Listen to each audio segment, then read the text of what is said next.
Ladies and gentlemen, we're here. I'm part of the Kliq, isn't everybody?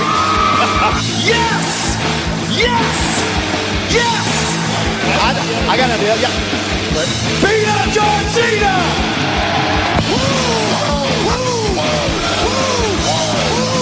Give me a hell yeah! Oh, a little bit of the bubbly. Too sweet!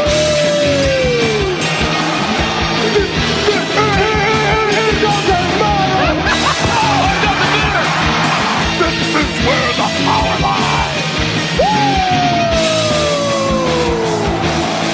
I am the man. Beat me if you can! Come on! It's showtime, folks! The following episode is scheduled for one fall, and it is for your listening pleasure. This is In The Kliq. What's up, everybody? Baby Huey here, and joining me once again is my brother Tommy. How you doing? I'm good. How you doing? And also joining us is our good brother from Pro Wrestling 101 on Instagram. It's Richard. How you doing? I'm fine. How are you? I'm doing good. We are Good. We're doing awesome. So much to get into. A very busy week, of course, in pro wrestling, aka sports entertainment. But yeah, no, Richard, it's good to have Tommy back, right? After taking last week off. I want our listeners to understand that Danny has a giant desk with multiple. There's two computers on the desk and then like three mounted on the wall above that, and he gives Tommy a bar stool to lean on with a microphone. He can barely fit his cell phone, and he has to smell someone's ass the whole time we do this podcast. And Danny was telling me that he hits Tommy with this stool so the top of Tommy's head smells like ass. It's a wrestling podcast. You have to hit him on top of the head, right? But wait, Tommy, that reminds me. Where do we get that stool from? Lock bar? Dude, total coincidence. I think Dad had it. It was in the backyard. So. Okay. No, Richard, total coincidence. On my Facebook memories yesterday, it popped up from a few years ago, and it was me announcing that I just want to let everyone know I'm the new spokesperson for Rock Bar. Wow. Oh my God! Sorry. How long did that last? I mean, like I was doing the commercial reads for them for like a few months, and then they changed it up. I forgot what happened. I remember.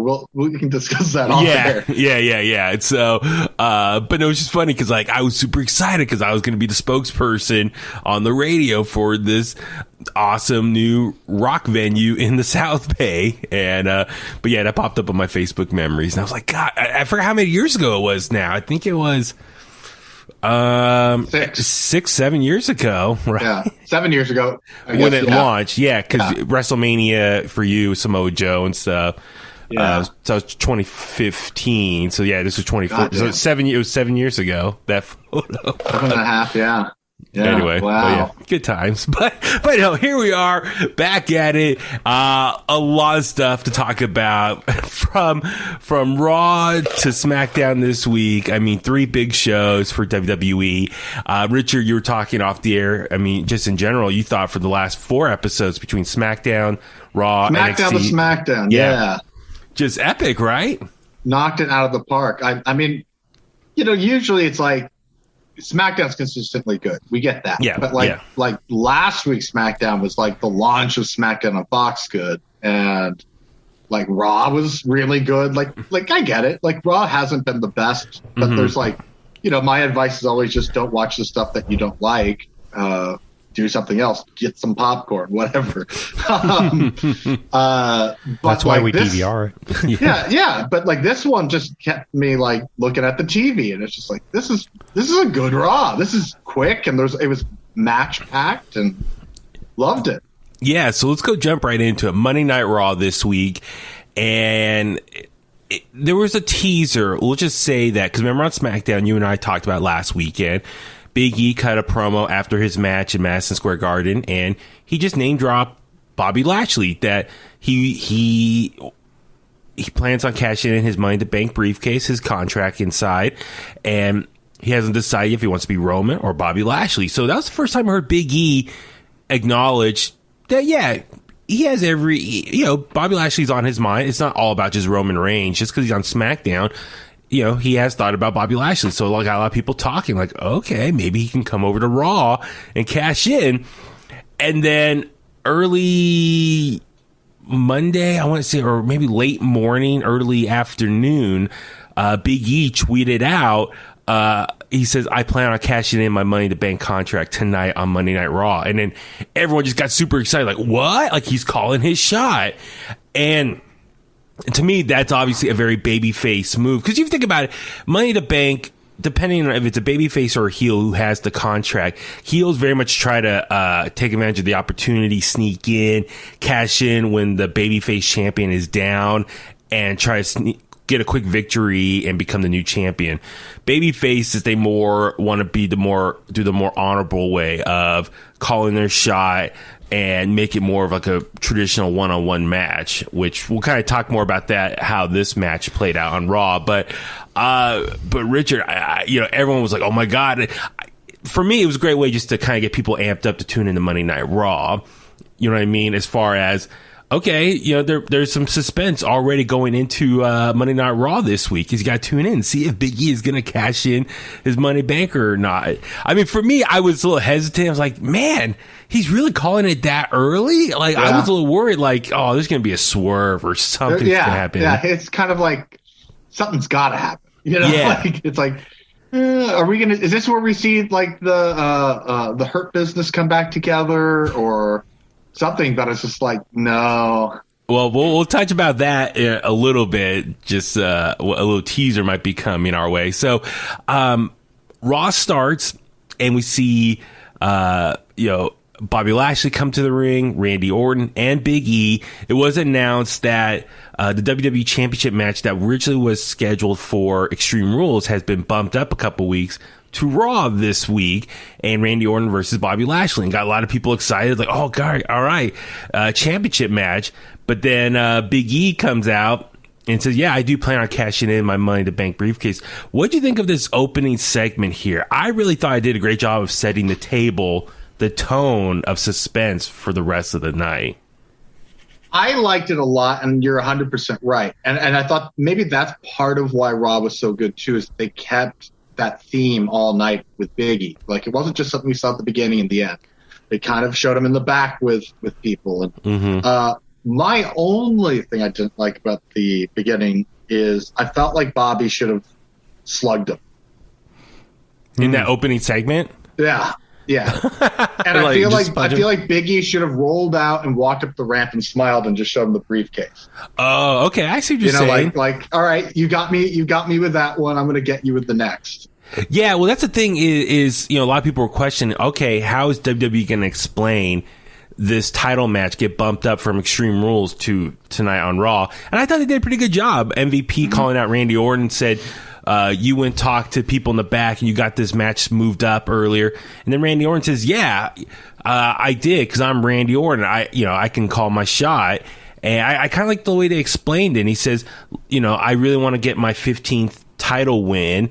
And I know it's going to be a tough match against Bobby Lashley. So I thought maybe I can get an advantage by catching you off guard by bumping it up 2 weeks early. Yeah. So I thought that was a pretty good, simple explanation of like, okay, kayfabe, why was this match bumped up from Extreme Rules to Monday Night Raw? And to me, it's also funny because there are fans that will say, oh, they're just trying to bump a rating. And it's like, that's the business. That's the goal every week. Yeah.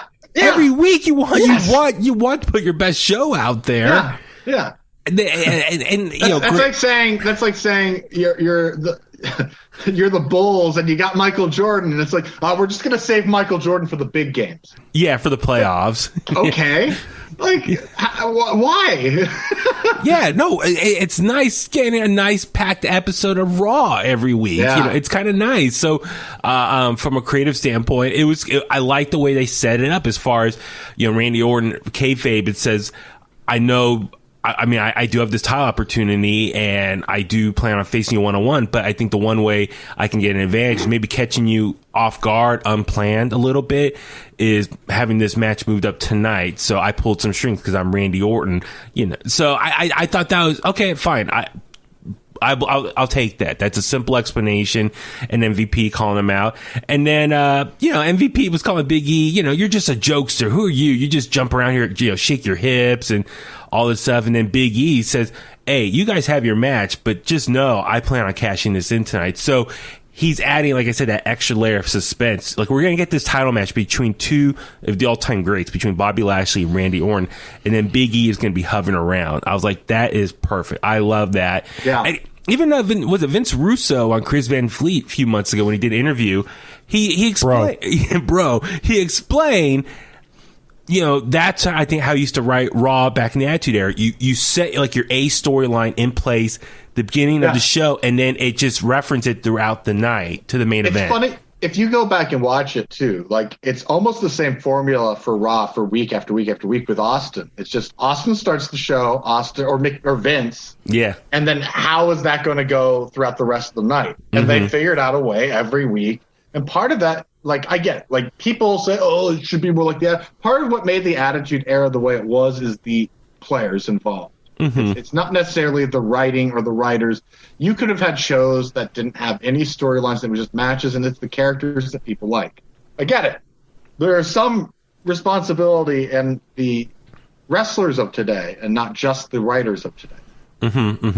So I liked that. And then throughout the night, was it Randy Orton and RKO or Riddle or backstage? And they're like, talking. Big E shows up and he's kissing the briefcase, like, I was like, what the hell's going on here? But Riddle's asking all these ridiculous questions, like, hey man, if you win the 2 titles, which one are you going to wear on top of the other one? Just goofy stuff here. And then Big E, later on, approach MVP and Bobby Lashley backstage. So I like how he kept popping up throughout the night, reminding people, like, I'm here. I do plan on cashing in. Yeah. Now, for the main event itself, the match between Randy Orton and Bobby Lashley, I thought it was really good.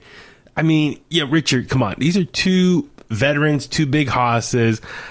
It's really tough for them to go out there and disappoint in a match. I mean, they really just laid it out on each other. I don't know what you think of how that main event played out. Loved it. I would like to see more of Randy and Lashley going forward. Yeah. Randy's much larger than he appears to be. How tall is he? Is he like 6'4" or 6'5", I think? Because when he's face to face with Lashley, it's like, oh, these are 2 big bulls. So it's like, Bobby 6'5", yeah. Everything with Bobby about the main event was golden. He has this great match with Randy.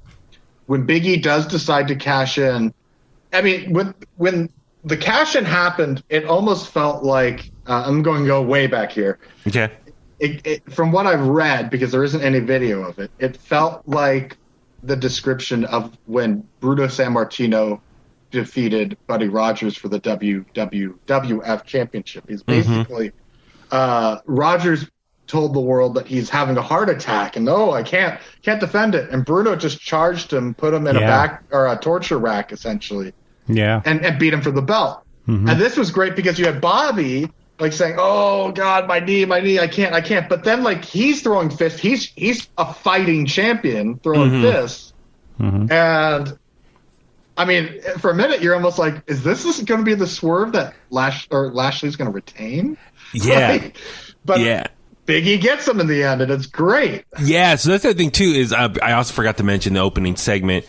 Randy Orton said, "You and I haven't faced each other in 14 years, and so I want to get another match between us in as soon as I can." But the match itself, I mean, I love kind of storytelling where Bobby Lashley's trying to put the hurt lock on Randy, and Randy's fighting, like pushing, trying to hit his hands away from making that full connection with the fingers around his neck to lock it in. And then finally, he gets out, he goes out of the ring. Oh no, he hits the RKO out of Bobby Lashley, but he's hurt and he can't roll over fast enough to get the pin. And And then how like when Randy was outside, he hit the RKO on MVP, and then Riddle was laying next to MVP and was like mocking him, like like shaking next to him. And MVP messed up his knee, didn't he? Or something. Yeah, allegedly he hurt his hip and he's out indefinitely right now. So I wasn't sure if that's kayfabe or not, but but just that whole sequence right there, I was laughing. And then Randy, goes back in, and then unfortunately Bobby spears him, and he gets the pin. So Bobby retains, and then Bobby continues beating him up, and I like how he goes outside, he throws him on the table, and the table just explodes. Yeah. And I got to give props to Bobby Lashley. I really thought he legit hurt himself when the table came outward. It hit him in his leg, and I watched it live, and I was like, "Oh my god." I hope he's not actually hurt, because you actually thought he tweaked his leg, because he really started, selling, and limping back up the steps, and then I realized, good selling. Perfect timing. Big E comes running out, cashes in the Money in the Bank briefcase for the contract. But what killed me though? Hold on, I want to actually go ahead. I'll ask you when you're done. Well, no, what killed me though is when they went to commercial break though. Like they said he's going to cash in, and then they go to commercial break. I'm like, no, don't kill the momentum of this moment here. But it felt very much like Dolph Ziggler when he cashed in Alberto Del Rio. He wins, and then he's like, hurt, and then Dolph's coming in to capitalize on that.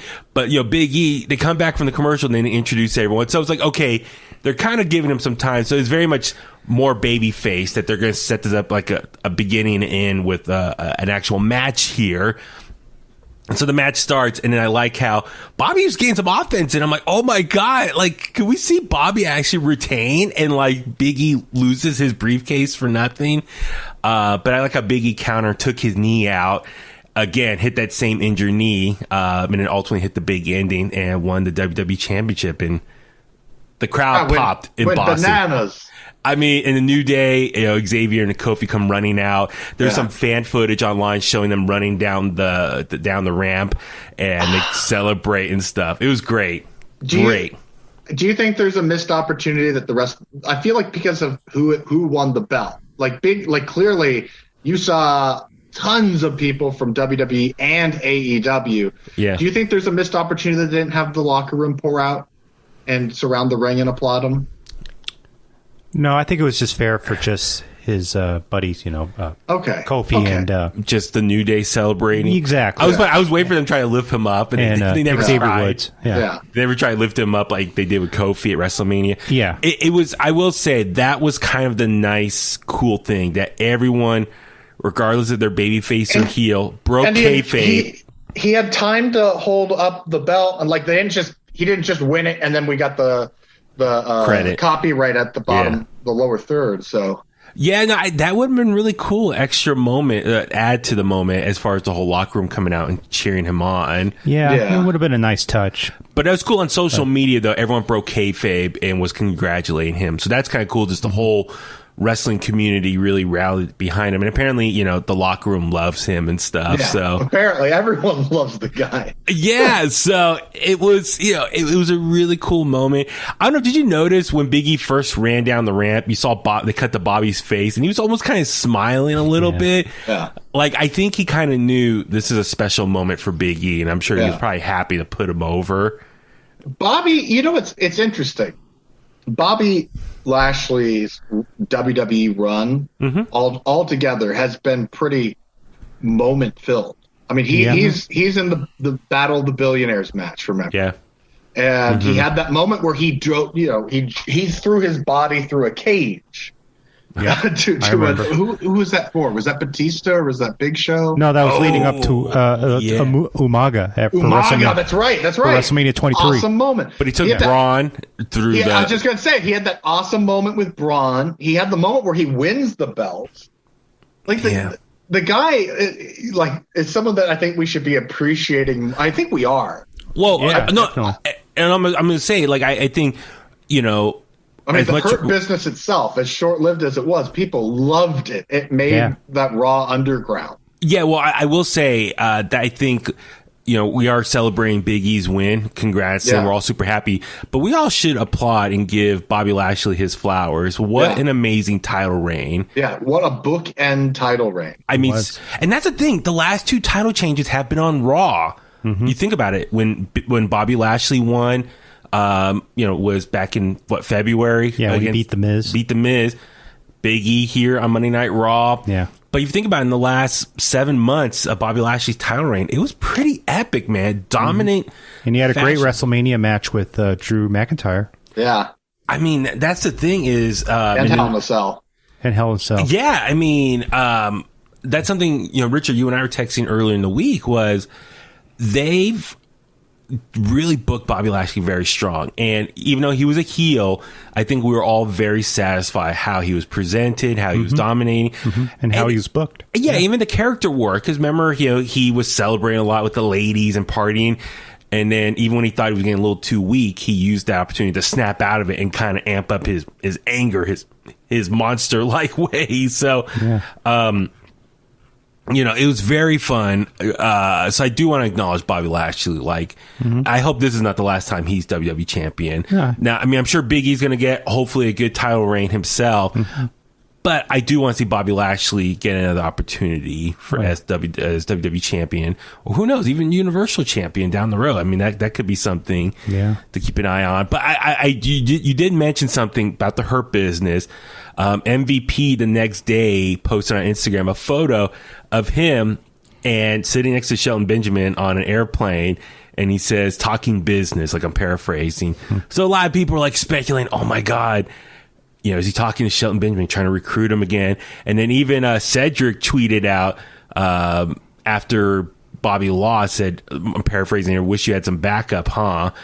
So it kind of wonder, could the Hurt Business come back together? If MVP is not going to be on TV for a little bit, it sounds like he's re-injured himself. Who was? MVP. Bobby's one of those people that probably does better with people surrounding him, like Jeff Jarrett. Double J was always better in the 90s and the early 2000s when he had someone in his corner. And, he had his own entourage. The Miz is like that. The Miz is always way more entertaining when it's not just The Miz. Yeah, Miz Taraj was great, Yeah, Miz Taraj, Maurice. Hello. Oh, yeah. Johnny Drip Drip. Would you say same for Shawn Michaels and Diesel? Sean's always good. Yeah.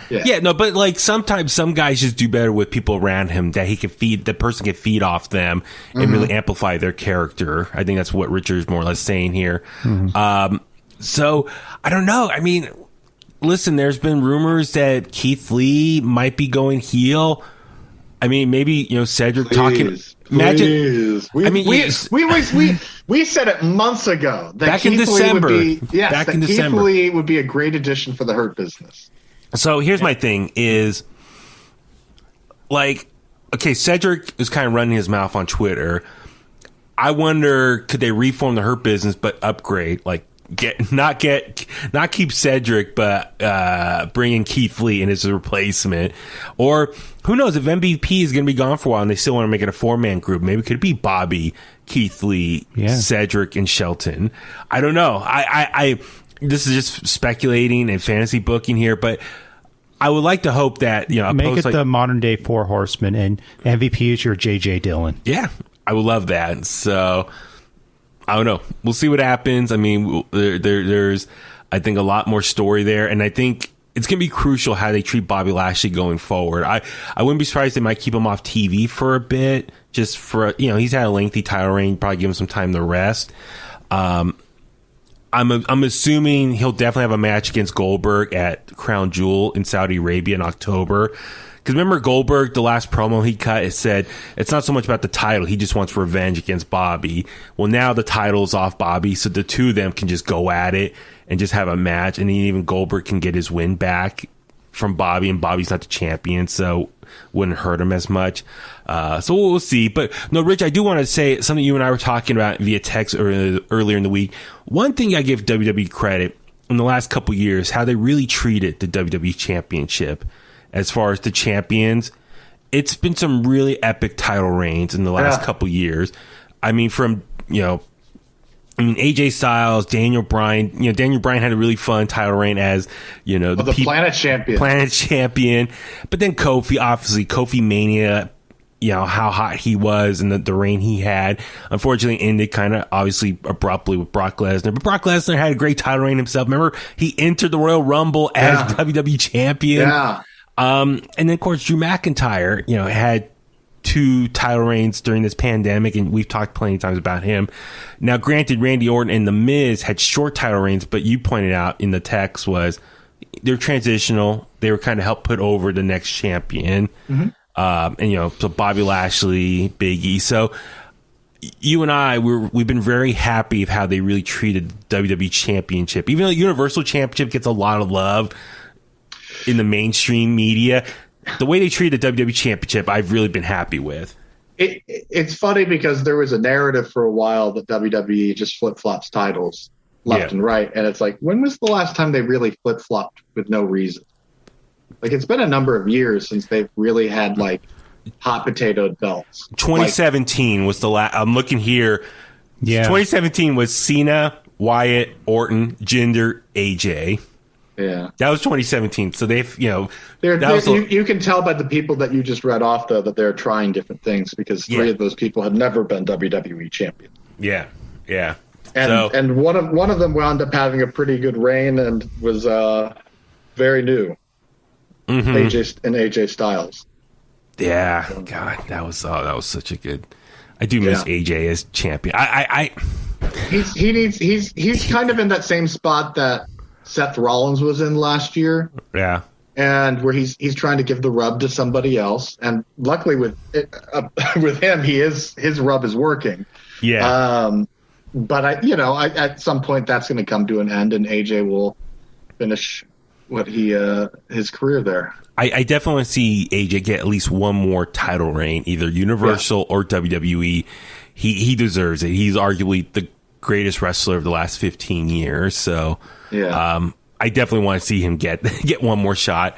But yeah, we can go on. We can see what happens with Big E. We're looking forward to that. This Monday on Raw is already announced it's going to be the Bloodline versus the New Day, which we'll go more into that more in regards to what happened on SmackDown. But real quick, also on Raw, Rich, I want to get your thoughts on Karrion Kross's promo. Yeah, I want to hear. It's Karrion Kross's call up on Raw has been a very what's the word? It's been a very, not controversial, but it's been a very hot topic amongst just the wrestling fans of how he's been treated over the last couple months since moving on up from NXT. You remember when Kross came back from his injury at NXT and you kind of were like, I don't 100% see it yet. You just weren't sure. And what did I say? I said, just wait for them to put a microphone in the man's hand. And boy, oh boy, did he get himself over on Raw. So, because we're on the West Coast, I'm kind of looking at Instagram during the commercials, and all of a sudden I'm seeing people flipping out that are on the getting the East Coast feed, or people that have satellite, then they can watch it at 5, saying oh my God, that was awesome. And he gave a nod to Sean O'Hare in the promo and a bunch of other people. Yeah.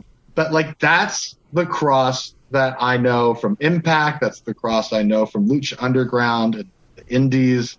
So I was thrilled because it's this is it. We didn't get this Kross in NXT. This is Killer Kross. This is Karrion Kross. And if you can explain that, as far as, because we see him in a black suit talking to the camera, and he's more or less outlining his motivation and how all he knows is just go out there and destroy people. Yes. And you see this highlight package of what he's done the last few weeks has been on this little bit of a monster tear post Jeff Hardy Laws. He's been going out there and having kind of more or less these squash matches and destroying guys. So is that kind of more or less what you normally like to see out of him, is him explaining his motivation that he's going to go out there and just kill people? He's tremendous on a microphone, and it's his mic stuff is always layered with breadcrumbs. And when you know what the breadcrumbs are, it's gratifying as hell. So it's kind of, it's like, I've had discussions with him, and we've talked about Sean O'Hare and how that was a big influence on him on the microphone, especially that specific character that was short-lived in WWE. But a lot of things that were short-lived early on, or things that we remember fondly, like if you look at Doink the Clown, the early Matt Bourne Doink the Clown, where it was a scary clown, was great, and then everyone that portrayed Doink after that was a joke. Yeah, it was haha, and it's a laugh for the kids, and it's like, the dark one was good. Yeah, this has been crossed for years, and I've heard people on other podcasts talk about, I remember seeing this guy in Las Vegas in front of 5 people, and he's cutting a promo like this, like in front of them. Just because he's honing his craft, he's always working on that.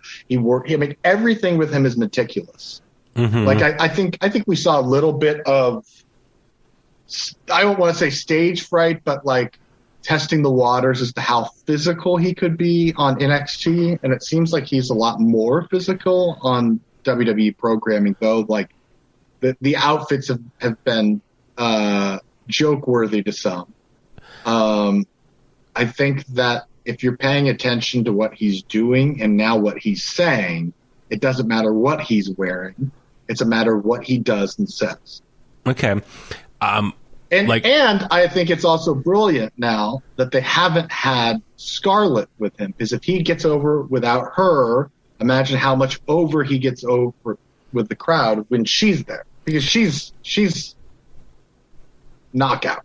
Yeah. Like smoke show. Like I said, I'm not going to front and act like I'm a cross expert. I definitely rely on you for your expertise when it comes to that. But Conan, was it last weekend or the weekend before? He's been posting just a lot of photos and videos on his Twitter, and he posted like this highlight video of Killer Kross, and it was a lot of highlights, look like from Impact and AAA. And I was watching it, and I was like, this is badass. Where's this guy been? And granted, Triple H and the powers that be in NXT probably had a vision for him, and we're trying to maybe borrow elements of that, but do their own NXT version of that. But I was like, watching this, is like, man, if I would have got more of this, I think more people would have been on board right away with him.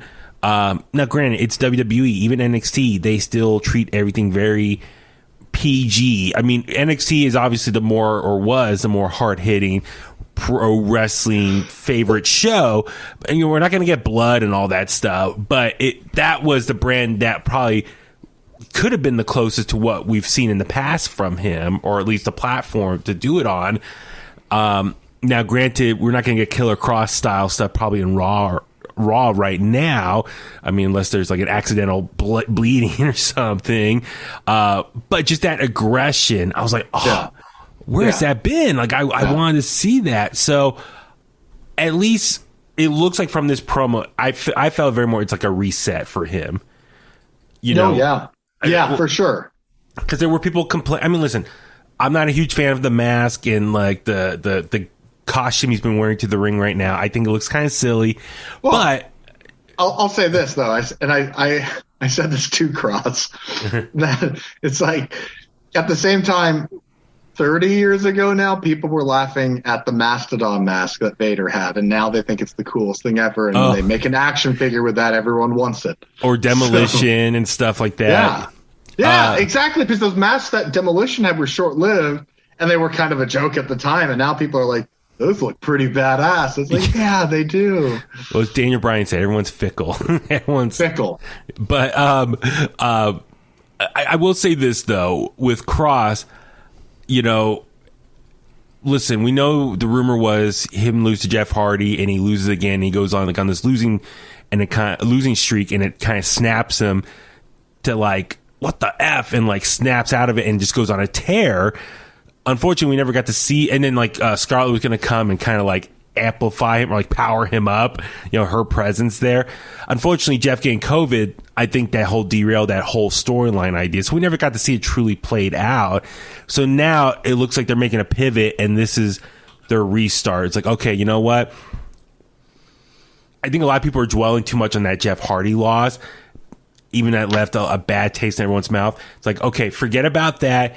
Focus on what he's been doing the last few weeks as far as going out there, squashing guys, tearing them apart. And now this promo is reminding you of who he is and what his motivations are. And this is what you're going to expect from him moving forward. Is that probably the right way of looking at this now for his character? Yeah. Okay. Yeah.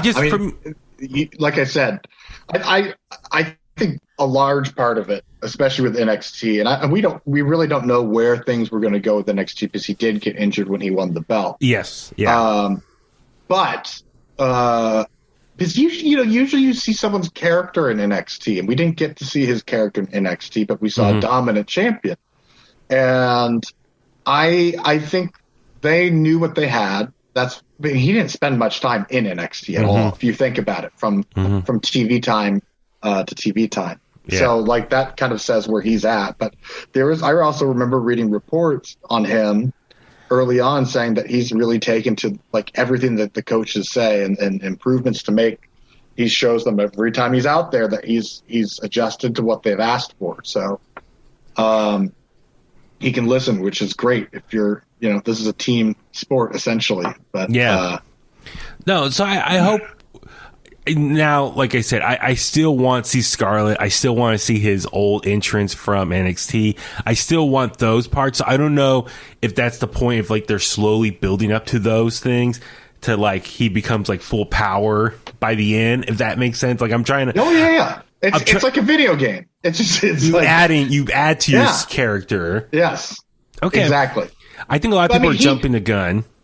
I agree. I think it's funny to me too that people hate on him, but it's like he was an indie wrestler. Like they think that he's just some guy that WWE made, but it's like he was on the indies for like 5 years. Remember, what was it, January and February 2020? Like he was the hottest free agent out there. Like everyone was like, where's he going to go? He was in the crowd at all in. Like you can see him during the Nick Aldis Cody Rhodes match, square in the middle with this crazy grin on his face. Well, that's the thing. Remember, because he jumped in MLW for a bit. Like he was he was on MLW TV the same time he was on NXT TV. Because there was all pre-tape stuff earlier in the year at Philadelphia. So, but yeah, I mean, he had the contract issues with Impact, and he was trying to get out of that contract, and everyone wanted him at AEW, WWE. He was a hot free agent. And then when he showed up, everyone was kind of crapping on him. Now, granted, I know there's a lot of people who criticize some of his in-ring work and all that stuff, and that's a whole nother issue. But I'm focusing more on the character. Watch his stuff from Mexico. That's all I'm going to say. Because he's choke slamming luchadors left and right, and stealing masks and covering himself in blood. And it's good stuff. So, like I said, I'll be patient and see how this plays out because I really felt like this is a reset. Now, my only issue is, he's taking out guys like Morrison and was it Ricochet. These are guys that the fans love and want to see get more TV time and get pushes on their own. So it kind of sucks that Cross is being matched up against guys the crowd already loves. So maybe they should have done these squash matches with maybe lesser known guys or some other big names. He's not a babyface. I mean, nothing about his character is a babyface. So I think that's why that they're putting him in there with the fan favorites is, destroy your heroes, get himself up in that, he jumped into the mid-card picture and he's a main event guy and he can get to the main event clearly. Yeah, so we'll see how this goes. We'll see how it plays out. Last thing I just want to touch on real quick for Raw was the whole Charlotte Flair, Nia Jax, Shayna Baszler, Alexa Bliss storyline that's going on here. So we saw last week, Nia lose to Charlotte because Shayna jumped on the ropes. And then this week, Shayna had a match with Charlotte. Nia returned the favor. Her former championship tag team partner jumped on the rope. Charlotte got the win over Shayna. Nia and Shayna, it looks like this former tag team are going to blow up and have a match, and I'm assuming one of them is going to get drafted to SmackDown. Do you have a preference who you think should move over? I'm kind of leaning towards Shayna. I think Shayna needs a fresh start. Agreed. I think if Bruce Pritchard can get his hands on her, that'd be great. And I think if she can go to SmackDown, they need more strong heel women contenders over there. That's what I'm hoping for. So anyway, after Charlotte wins, Alexa comes out and offers her a gift, and it's a gift of her own personalized Charlotte doll that looks like named Charlie, that looks like Lily. And did you see what Alexa did online? No, what was it? So Charlotte posts this gorgeous photo of her on the beach in a bikini, and like minutes later, Alexa Bliss posts that doll on the beach in a beach chair. Oh my god. Or poolside or something, wherever she was. But it was just kind of like, oh my god, this is too good for timing. I'm kind of digging, like Alexa got some good heat on because she was acting all kind of, crazy. And Charlotte, I like how Charlotte said, I don't play with dolls. I play with championships. Yeah. And I was like, I don't play with dolls. I play with action figures. That was my tweet during that segment. You still do. Absolutely. Still do. But, yeah, I'm kind of starting to get on board with this matchup here. It's just, it was just interesting because, she brings her, she's acting all kind of goofy. And then she called Charlotte a bitch, and then it snapped her off, and she started fighting. The two of them started fighting. So they're really going to see them in a real fight. yeah. So they're going to have a match at Extreme Rules. Like where they're not going to get separated. Yeah. So, and then we saw Charlotte later on throw the doll in the garbage. So I'm sure that doll is going to haunt her in some capacity. I mean, do you think they're doing this continuing this storyline with Alexa based off of that new Chucky show that's coming? I don't know. I'm wondering if it's going to get dropped after that airs. Well, here's the thing, and this is something I don't think enough people are talking about, is the reason they're keeping Alexa like this, that doll is selling. The Lily doll really? At WWE Shop. Dude, when I went to SummerSlam and I went to the Superstore over there inside MGM Grand, they were selling Lily dolls, a ton of them. They were on display. Did you get me and Tommy one? No, I did not. He could use it as an armrest for his stool. Buddy, I should have bought you one. I should have got. Oh, now I'm kicking myself. But it was just funny. Like they're that's the thing. It's like WWE, I think certain characters they keep going with based on merch sales and toy sales. So obviously that Lily doll must be selling if that's why her character is still emphasizing this. Now, granted, I feel like lately Alexa's been acting more like a jester on Monday Night Raw, and not so much more like a supernatural, scary being. Well, I think part of that is that we've got fans again, so we can't have things fall from the ceiling. Bodies getting on fire and stuff. Yeah. So the camera seepage. Yeah, seepage. Yeah. The camera work, cannot be as much trickery as they did in the Thunderdome. So okay, I'll give you that. But God, I miss the Thunderdome. I know, for some of that magical stuff. Yeah. But anyway, we'll see how this plays out. I mean, this is the build up for Extreme Rules, and we'll see how this matchups here. But, the Big E title win, very epic. That's what made this episode of Raw really stand out. And so, we're super happy for him and looking forward to Raw this week. It's going to be good stuff. All right, let's move on over to Tuesday night. It was the debut episode of NXT 2.0. It was a huge ratings showing for the show. I think just out of curiosity, a lot of people wanted to tune in and see what the hell's going on here. We'd seen the teasers and the social media campaign for it. So Richard, I will start with you. Just your overall takeaways of NXT 2.0, a new era for no longer the black and yellow brand. It's, I guess, the rainbow color brand. Sherbert. Yeah. Over delivered. Really? Okay. If I could sum it up into one word. Okay. I loved it. I loved that there was a plexiglass screen in front of the fans. I love the lighting. The lighting was great. It reminded me a little bit of early TNA. It just needed that bright, like even when it was at Full Sail, it was too dark sometimes. And it was littered with new talent. That's very impressive. I loved the whole show. Yeah. Man, I'm trying to think where to start with this. Well, Tommy, how about you? Anything, initial takeaways that just stood out for you for this episode? The setting reminded me of like the early days of WCW Worldwide, and then of course Saturday Night as well. That's what it reminded me of, the setting, and but the way they were seated, the fans and all that, if you kind of felt like you were on a talk show or something like that. Yes, in a way, like Jenny Jones, yes, Jenny Jones. I agree with all of you guys. I really enjoyed this show. As far as it just looked bigger, the set. I mean, let's be honest. This is WWE's version of a studio wrestling show. Yeah. As far as they're in one location. Mm-hmm. So I do like how it felt bigger, and I like the seating. Felt like they had a lot of fans inside, and you can see all of them. They all stood out. And Richard, I'm with you. It's like I like. And they took out like the traditional barricade that they have for Raw and SmackDown, and instead had like the see-through plexiglass, so you can see everyone head to toe completely. You can see everyone, and I like how it seemed like a lot more space from the ring to that plexiglass type of barricade there, and the entrance looked brighter, wider. All that stuff. Now, I'm not a fan yet of like the whole rainbow spectrum of colors, the neon colors. I liked it a lot. I almost feel like I hope maybe they narrow it down to like a couple colors. Like, okay, if you're not gonna do yellow and black, maybe do I like it because Raw and SmackDown are beholden to those colors. They're not going to change them, and they can't change them. Yeah. With this, it kind of gives you the free range that we can go in any direction. Yeah, I mean, and it really catches your eye.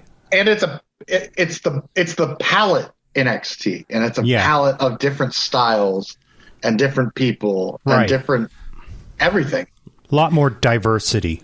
Yeah, I mean, for me, I was just thinking, not race, just in terms of like just diverse styles. Yeah, exactly. Well, no, I was just thinking, okay, Raw's red, SmackDown's blue. Combine the two, what does that make? Purple. So I was thinking maybe NXT can be more purple because it's like the future of Raw and SmackDown. I know 205 Live has purple in their colors, and even that thing 205 Live it's still going on, but it's a variety of people on the show now. So I don't know why they still call it 205 Live when they have different people on there now outside of that division. So whatever, maybe that can be. I don't know. I mean, remember, there was supposed to be like NXT Evolve. I wonder if that whole plan's dead in the water now. So. But that being, I don't know, we'll see. But anyway, I'm with you. I enjoyed the space. I did like, some shots you do see like on the ceiling, like you see like those pipes and stuff. So I don't know if there's a way they could cover that still, or maybe like some of the walls look very bare. So I don't know if they can maybe turn the lights off on that, like more of a balance, like bright. I like how everything was bright on the floor. It very felt like I didn't watch a lot of it, but it reminded me of like old FCW for WWE when that first launched. As far as that goes, but I don't know if they could turn some of the lights off at the very top of like the ceiling, because it's like that stuff is just so empty, and it was just like jarring. It's like, yeah, that's empty wall space right there. Unless they maybe put some more banners up, I don't know. But I'm with you as far as the actual talent. It's like, yeah, this is 2.0. This is our whole new roster that we're going to be focusing on, young, upcoming talent. And they put them all out there. Yeah, like every segment was like a new person. You're like, man, it really felt like last week's NXT was like a series finale, and this was a series premiere. Yeah. Like, this is a whole new show now, a whole new promotion start. Like NXT Black and Yellow, that promotion's dead now. Yeah. This really felt like this is a whole new wrestling promotion to get behind. You saying that. I'm fine with them saying it's NXT 2.0. I am not fine with them putting it on the screen next to the logo. Yes, that I agree with. Yeah. I'm just like, how long because we is get that it at this point. Yeah. Well, they kept saying 2.0, 2.0. How many set changes have we seen for Raw and SmackDown? Yeah. Like, that's true. No, it's like they're beating it over. And I hope 2.0 would be NXT Evolve that we've been joking about. Yeah. No, I'm with you. It's like, don't say 2.0, every week. I mean, it's like, just say it's a new era, 2.0, boom, and then, but like the announcers say like literally every break multiple times. They just got to drop it. I was just like, this is ridiculous. So Speaking of names that they should change, let's yeah, get good into the segue show. right there. So yeah, the first match we saw LA Knight come out because so he ran into we know him as Bronson Steiner, but we were told he was going to be called Rex Steiner, but instead now first time on screen, Bron Breaker. So it is NXT. Names change all the time in NXT. So let's hope and pray. Let's wait a while. So he runs to LA Knight, and they decide to have a match. And this is LA Knight wanting a match ahead of his Fatal 4-Way. So Richard, our prediction was right from last week. With Samoa Joe injured, they decided to make the Fatal 4-Way, which was originally going to be the number one contender for Samoa Joe. It was now going to be determining the new champion for NXT. So yeah, LA Knight wrestled twice on this past Tuesday. So yeah, opening match, it was like the old NXT era versus the new NXT era in this opening match here. Bron Breaker versus LA Knight. Tommy, I'll let you take it away as far as your thoughts on this opening here. And just a impactful debut by Bron Breaker. I enjoyed that he gave, LA Knight the Steiner line, and he was giving him the belly-to-belly suplex. And, to me, I thought LA Knight was the perfect opponent for him, for his first match. And, he's one of the safest wrestlers to work with as far as, his movesets. He's their Miz. Exactly. Yeah. And and I even heard that I think he's offered to train him, I believe, at the performance center. Oh, really? LA Knight? Yeah, so I give him a whole lot of credit for putting him over like that. Yeah. And I really enjoyed the finisher, which was the military press power slam, Yeah. So he lifts him up over his head and then brings him down, drops him down on his shoulder and power slams him down, very much like Braun Strowman, his finisher was. Exactly. Yeah, Richard, dude. I mean, first off, Braun coming out dressed like, his dad and uncle with the same kind of singlet, colorful singlet. His mannerism, though. Yeah, what'd you think of his mannerism, like, before the match, talking to LA Knight? He was almost kind of like... Pumped. Yeah, pumped, like, excited, like, hey, how's it going? What, he had one or two matches on the indie shows before coming to WWE, and he hasn't been in WWE that long, and that's what we got. Woo! It was perfection. Blue chipper. I was concerned at first. Like, I saw him and I was pumped to see him because we knew who he was. And then I kind of like felt deflated with the name.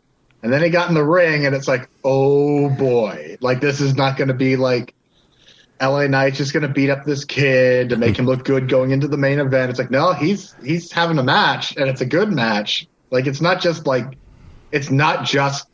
because it's a Steiner that it's a good match. It's like, no, this is a good match. Yeah.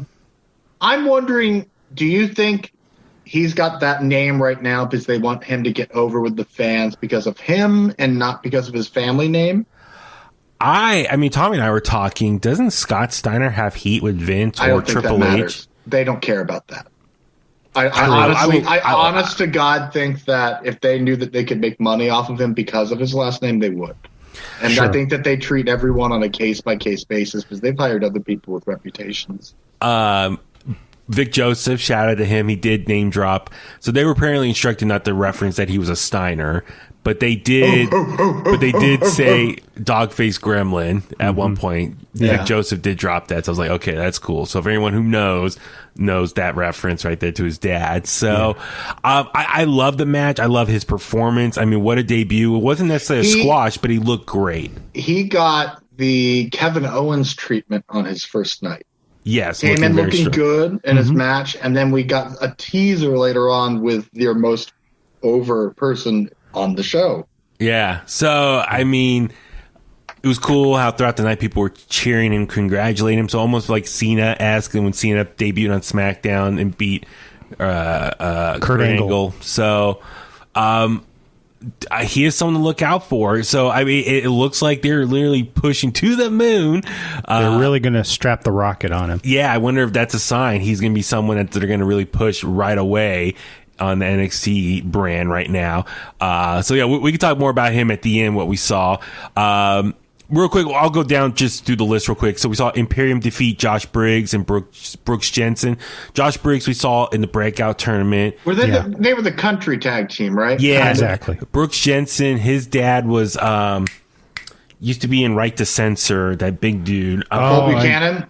Yeah. Bull Buchanan? I didn't know that. That's Bull's son. Yeah. Oh, wow. So Imperium got the win, though. So, I think a lot of people on Twitter early in the show thought, wait, are all the new talent that are going to debut going to get wins tonight? No, not the case. They debut, but some win, some lost. So Imperium looked in tippy-top shape, physical shape. Oh, spectacular. Okay, not to go on a tangent real quick. Okay, we saw a lot of, new talent, and we saw some of the former, NXT 1.0 era people on there. Do you think a lot of them are going to get moved up in the draft now? Like, I feel like there's a lot of them.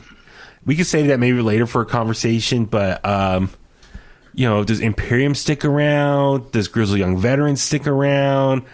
I think MSK kind of fits in more with this new crowd. I think Grizzled Young Veterans probably sticks around till they know that they've got visas that are in order. Because they're kind of brand spanking new for NXT. I don't know. I don't think so.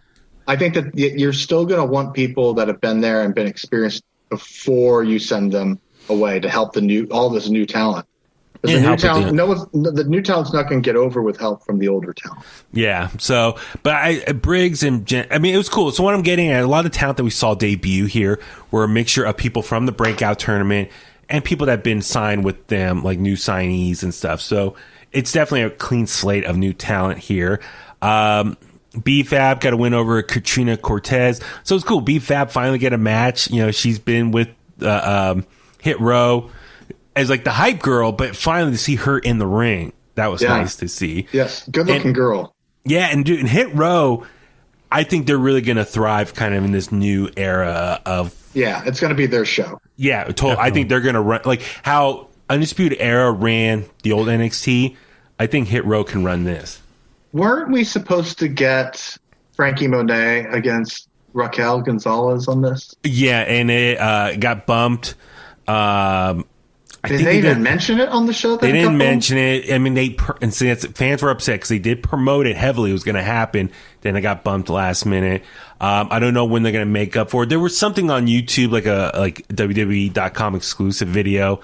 So I'm sure they kayfabed it for some reason. I think it turned into like, this is our first episode. Let's just debut all of our new talent and then save that championship match for another time. So I don't know what's going to take place.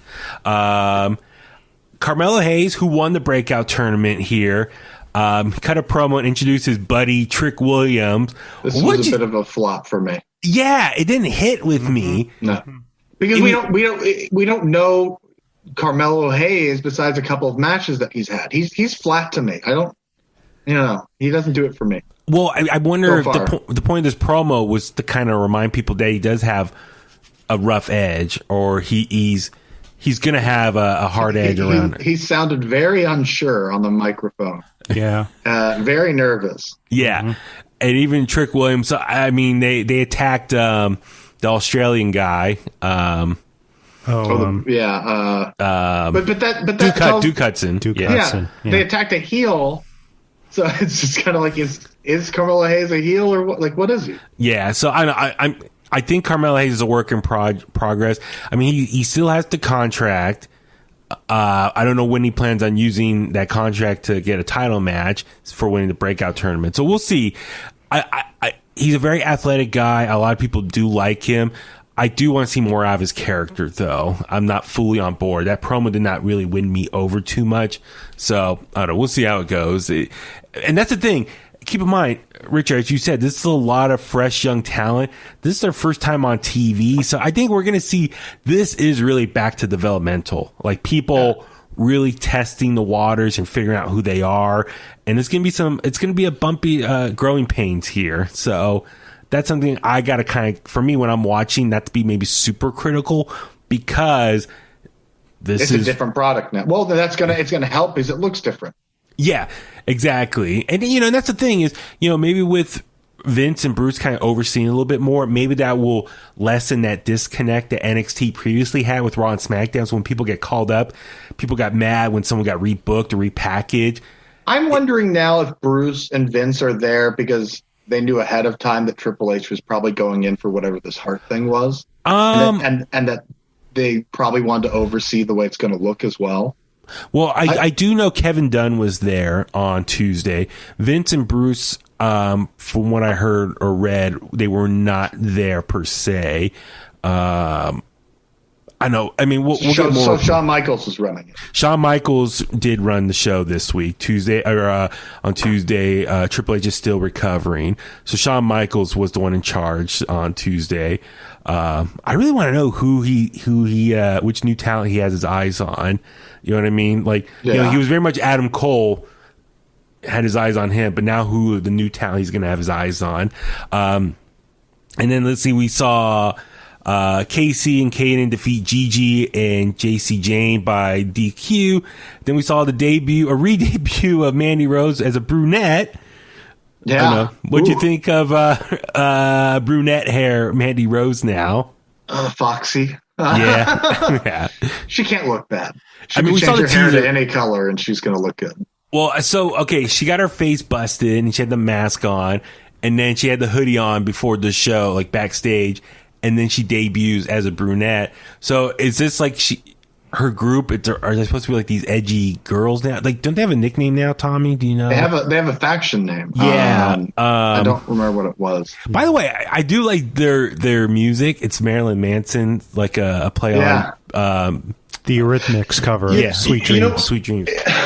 Who's the other girl that's not Gigi Dolan? JC Jane. Jane, yeah. She's good, but Gigi Dolan, I had reservations with, thinking she might not make it here. Her facial expressions are kind of weird to me. I'm saying this as a compliment. That when I heard that she got signed, yeah, I was just like, she's so indie. You know, like she's so indie wrestling. I don't know what she did, right? You heard? Yeah. Okay. Yeah. But I was wondering, like, you know, she looks like a teenager that's still developing. She's tall and gangly, but she's done really well. Yeah. No, I will give her credit. Like in the ring, with her over the top dramatic facial expressions, she does use it when she's laying into someone, like beating the crap out of someone.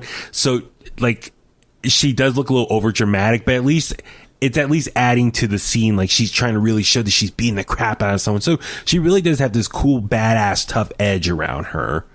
And so, I'll give her that.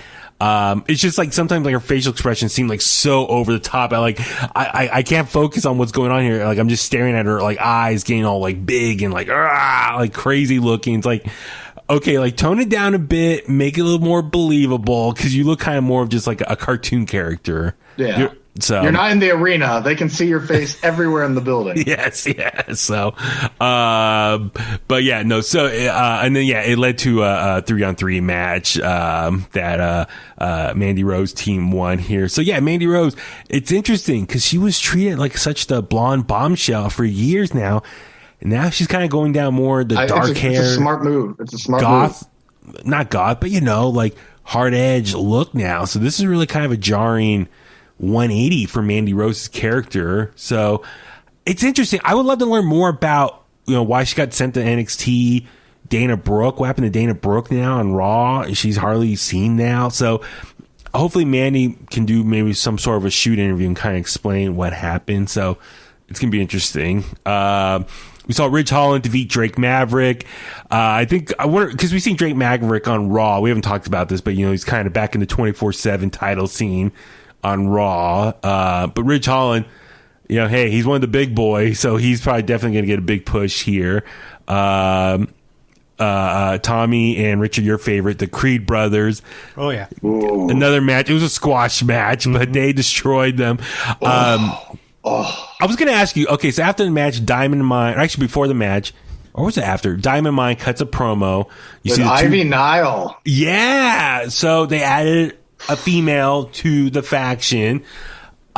which kind of makes me wonder, was that going to be the role for Marina Shafir? Because remember the rumor was still but she got released. So this girl, I mean, I don't know much about her, but she won like that. She's on the Titan games with The Rock. The Rock game show. She's very strong and she's very sexy. So she's kind of a killer. So it'd be interesting see what happens. Let me ask you this though. You know, Malcolm Bivens is talking and he's putting over the Creed brothers and her. Did Roderick Strong, he's supposed to be the leader, but didn't he seem kind of out of place? Like he was off to the side. Wasn't about him. I think that they just want him as a body out there right now because we still know who that other guy is too. We do, but he hasn't really done much. Yeah, I think he's more just a coach for them. But we see Kushida come out, and it looks like Roderick Strong and Kushida are going to have a match. So their storyline's still going. But yeah, Diamond Mine, you know, I kind of like the pieces that they have going here now. Like I'm all for that. So, and then the last two things though, I was really shocked that the Fatal 4-Way for the NXT title was second to last. It was not the main event here. But we saw Cool Kyle get beat up before the match, and so William Regal decided to put the new guy Von Wagner because he came to the aid for Kyle and make the save. What'd you think about that switch as far as Von Wagner in Kyle O'Reilly's spot for the championship match? I was like, who is this guy? He just looked like I have never seen so many rumors so quick. There are people that are saying that they want him to be the face of NXT and that they're going to skyrocket him to the WWE Championship. Where I'm just like, the guy just came out. Like, what is this? They did him a disservice. You thought so? Okay. Pretty heavily, I think. He looked like a deer in the headlights, you know? Here's Vince McMahon's what Vince would do. Mm-hmm. Vince would put someone in there of equal or greater value, and they put in this guy. So the fans were told they were going to get one thing, and it's a title match, so you're expecting something, and you would think maybe even I don't know. You would think maybe even Bron Breaker over this guy since he won his opening match. And not that he would win it, but like maybe that he was just, because you and I had a conversation off air last week. Maybe this was just a decision that all three of these guys or all four of those guys were in spots that they didn't want to hurt. So you have that guy in there that could take a loss. Yeah. So, okay. A couple things. So, yeah, Von Wagner, his dad he's Cal Bloom. That's his real name. But Wayne Bloom's his dad. Yeah. He was one of the Beverly brothers. Yeah. So. With Mike Enos. Yeah. The tag team. Yeah. Like, it was interesting. So I wonder why they did this angle, getting Kyle O'Reilly out. Maybe because, they didn't want to hurt it. Yeah. They didn't want any one of these guys to get lost. Well, and you and I were talking about off air that I think that they're trying to save Kyle winning the belt for someone that he's fighting that's above him. You know, it just makes sense that like Kyle's a smaller guy, but he can get himself over by being that fighter and submission specialist. Well, I was just going to say, so one, I was really surprised LA Knight lost at the beginning of the show and loses here. So he loses twice in one night. So I was like, damn, he can't get a break here. He loses the $1 million title recently, loses here. He's a little bit on a losing streak here. I really thought Pete Dunne was going to win just because like he's done everything else in NXT as far as winning. But I'm actually very happy Ciampa win. The match was kind of short. It was like barely, 10 minutes? Yeah. So it was not a takeover quality match here. It was short and sweet TV match. Mm-hmm. And Ciampa, I thought now looking back on it, was the right win because he's definitely from that old era of NXT and very much in the same line or standard bearer as like Samoa Joe. Samoa Joe definitely represents the old school NXT ways. So this is like the next best thing, someone from that same time period. Ciampa debuted in NXT against Samoa Joe. Yeah. Yeah. So it's kind of a cool little note. So Ciampa gets the win here, and so he gets Goldie back, second reign. And can I make another comment about Von Wagner? I heard people online were saying that Von Wagner kind of looks like Van Hammer I saw that too. I actually did see that too. Yeah. Which was just like, there was so much hate for this poor guy. Yeah. Like, so quickly, and so many assumptions so quickly. Oh, that guy from WCW. Oh, yeah, that's Van Hammer. Yeah, we're looking at pictures of him right now on Google. Oh my God. No, I mean, like, I kind of thought, okay, if Kyle O'Reilly's taken out, then yeah, why not Braun put in that spot? But Von Wagner, just because he made the save on Kyle O'Reilly in the locker room, he gets a title opportunity. It's like, man, like, he just jumped the line. So I felt kind of bad for him. Yeah, I think a lot of people just started hating on him because of it. And it's like, it's not his fault. That's just how they written his part out for him for tonight, or that night, should say. No, but Ciampa, good. I think, I don't know how long the title reign's going to be, but he's definitely a good replacement for Samoa Joe, and, hold the title for a bit. I mean, do you think Braun's going to be the one to dethrone him, or do you think they're going to have some other young talent come and take it? It's going to be, he represents the NXT 1.0 era. You're going to have a young talent take it off him. I think they're going to make it look like it is, and then it's going to be like a lesson learning thing. Yeah. So Kyle's still going to be the one you think it's going to get at some point. They're going to have to build up Ciampa again. Yeah. To where he was the older Ciampa, and I think Kyle would be a cool choice for that. But the thing is, Ciampa's champion. Where's Timothy Thatcher in all this? Like, exactly. I mean, like, this could set up something. Yeah. Maybe for Timothy Thatcher and Ciampa will have a program with each other. It's gonna be interesting, man. But at the end of the show, we saw Braun go up to Ciampa, congratulate him, say a lot of respect, but then he's just staring at the title, and Ciampa's hugging Goldie, and Braun staring at the title. So it's kind of foreshadowing that the two of them are going to have a program with each other. Yeah. So I'm all for it. Young versus old school versus new school. I'm all about it. All right. Last but not least, we'll power through this. The wedding of the year, I was going to say wedding of the century, but they use that term a lot. Can I just say that I watched this live and was texting William, who does the music for this show, and I told him that he's really going to enjoy the wedding segment, and he's like, who he texted me back saying who interrupted it, and I said nobody. I mean, it was amazing. Like, when you think of weddings in WWE, you think it's going to end poorly. Something's going to happen, but it's NXT. But and nothing happened. It ended on a happy note. Like, shocking. And they kept it entertaining through the whole thing. I mean, Tommy and I were watching, and it felt like a Saturday Night Live skit. How big of a pop did it get for just Dexter Lumis to say, I do? I mean, the first time he actually says words at NXT is when it's saying, I do. Yeah. The hatchet. When is there anyone who likes to say anything, and he's like looking at everyone like, don't say anything. But everyone would have their hands raised just about.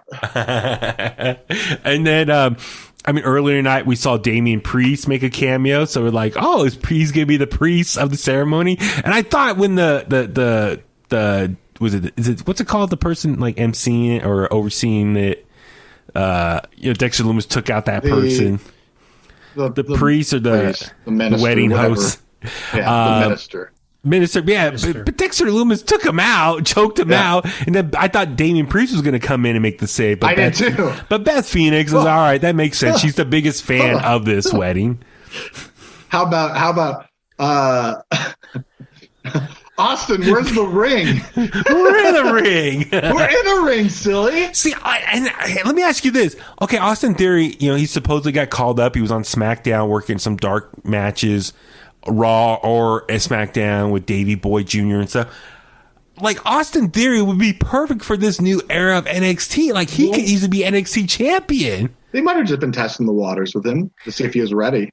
So I wonder what's next for Austin Theory. Does he come back, or does he stay on Raw or SmackDown? I mean, it's going to be interesting with the draft coming up. Who's going to debut? Maybe Austin Theory is going to be saved for Raw or SmackDown after the draft. But no, this wedding was very entertaining. Just the jokes. I thought, Johnny Gargano, it was funny. Him and Austin were dressed like Dexter Lumis in the same clothes. So like all his groomsmen were all dressed like his ring attire. Yeah.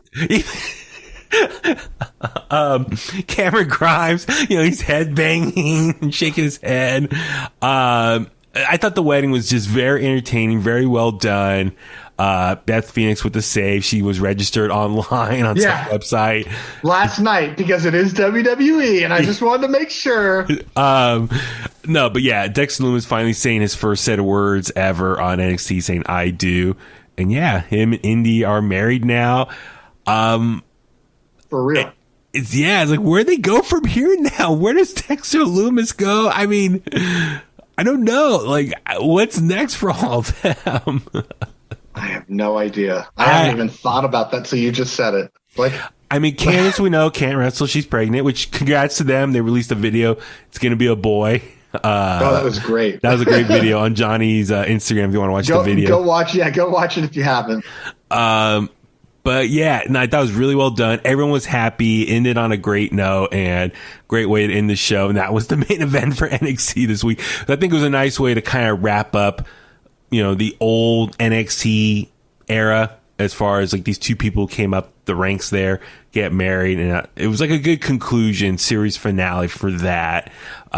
So it's gonna be really interesting. So NXT overall, I enjoyed it. Had some speed bumps, but overall it was really good. So I'm looking forward to, more from NXT. It's going to be good stuff, especially the young talent they got coming up. And that's the thing, Richard, I was telling Tommy, is I think NXT for a while got away from developing these larger than life personalities. And for the longest time, they had all these guys who just want to be badasses, but they all looked and act the same. They all look like Undisputed Era guys. Wear black skinny jeans, black t-shirt, just come to the ring and just, hey, you want to fight. And sure, they put on these banger Ring of Honor style matches, but I felt a lot of them lack these over-the-top personalities, these characters that you can gravitate towards. Like, that's why Cameron Grimes stood out so much, I thought, in the last year. He has a great personality, great character. And I think NXT got away from that. They were trying to make all these, like, indie darlings or whoever, they all were the same character, and they all got kind of bland after a while. It feels like that they're trying to force the majority to feel how the minority feels. Yeah, so I think what I look for about this new NXT is it looks like all these new talents, they all are different, characters. And some of them have like these larger than life personalities. And that's something that WWE, WWF has been known for, are these people that stand out, these people that are like cartoon superheroes come to life. So that's what I'm kind of intrigued and looking forward to moving forward. So that's something we can keep an eye out on for these characters.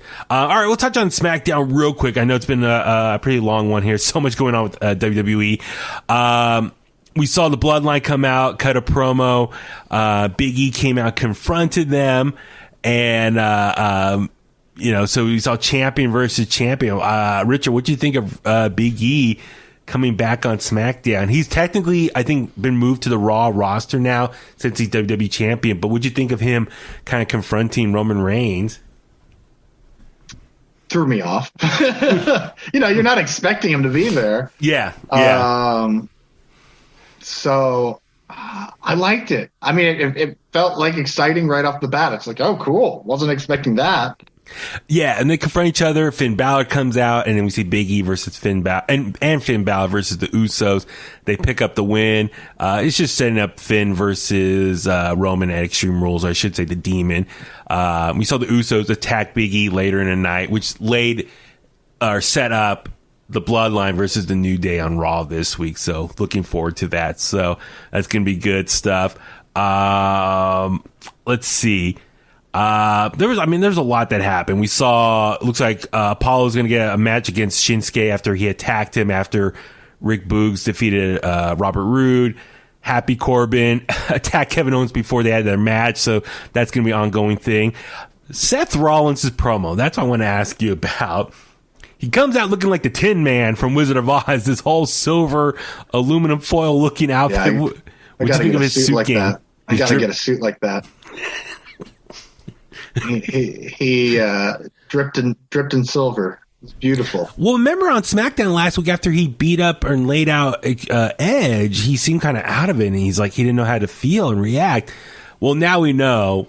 Yeah, he enjoyed what he did. He enjoyed attacking Edge and taking him out, and he blames Edge's injury on the WWE Universe. So he definitely cut a very good heel promo here. Is there anything else from this promo that stood out for you for Seth Rollins? It's kind of what you expect. I think it kind of it's interesting because I was reading somewhere online that Edge is going to be out for a while, but it kind of sounds like Rollins isn't done with him and he's going to go find him. Yeah, and he wants a third match between them, like a rubber match.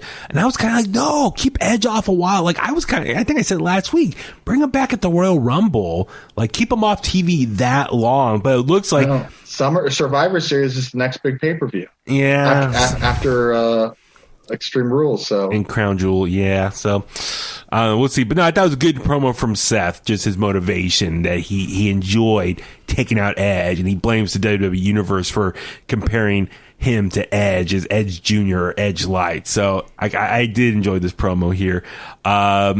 We saw Toni Storm, Liv Morgan defeat Carmella, Selena Vega, because Carmella hit her nose and they got a count out. And her nose is just fine. I thought, oh no, we're going to get like a Sheamus 2.0 with the face mask or something. But no, it's not going to happen. What'd you think of this whole Dominic Mysterio, Rey Mysterio thing? Like, when's Dominic going to turn on his dad? Like, that's what ultimately what this is leading towards, right? It's like such a... I mean, it's hard to say because it's a father and a son. We've got the brother dynamic before. Yeah. I mean, I think the problem with it being a father and son is that Dominic's mom could just show up and spank him. So, well, I like how Pat McAfee said, "You're like a little league dad. Like leave him alone. like let him just be himself in the ring." I don't think it's going to lead to a match. I think it's going to lead to them separating and Ray saying, "Fine, you want to try this on your own? Go be on your own." He's going to learn the hard way. Yeah. Last thing was the main event. Well, it wasn't really necessarily a match, but it was the Bianca Belair homecoming celebration since they were in Knoxville, Tennessee, her hometown. Kane, the mayor, Glenn Jacobs comes out. Still got it at his age to light the fire. Boom. Gave her Bianca Belair a key to the city. Bianca is celebrating the ring with her family, her family's ringside and stuff. But Becky Lynch crashed the party here. And Richard, we were talking off the air. Yeah, Becky Lynch very much looked like a Spice Girl from the 90s. I think that's the consensus we all agree on. Ginger Spice. Ginger Spice. I don't know. What'd you think of Becky Lynch's whole segment here, interrupting the celebration? Well, I'd like to say first that I think that Bianca Belair is proving to be consistent on a microphone. And Becky's just being Becky, but she's with a baby face, so it's fun. Yeah, it's we I think we're not on board fully of Becky Lynch being a heel again, but you can tell. I'm just happy she's back. Unlike the rest of the world.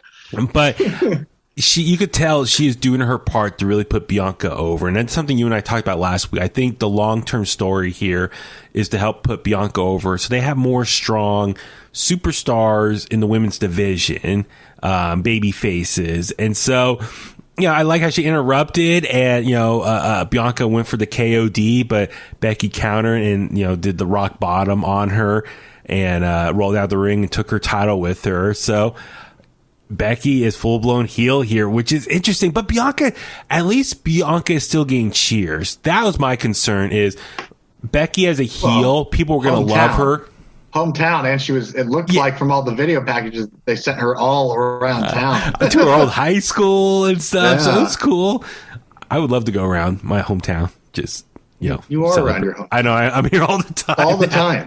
All the time. But I thought it was great here for Bianca. I mean, as far as she's such getting good babyface love right now, and sympathy, I should say, because of Becky Lynch. So I'm on board with it. We'll see how it goes. Extreme Rules. I still have a feeling Becky's going to retain at Extreme Rules, and then the draft. It's going to be interesting to see what happens at the draft moving forward. Does Bianca stay on SmackDown, or does she go to Raw? I don't know. I'm really curious what's going to be in the cards moving forward for this pay-per-view. Extreme Rules is really going to be interesting, seeing what happens on the fallout from it and who goes where afterwards. So we'll keep our eyes on it. We'll discuss it like we always do on the podcast.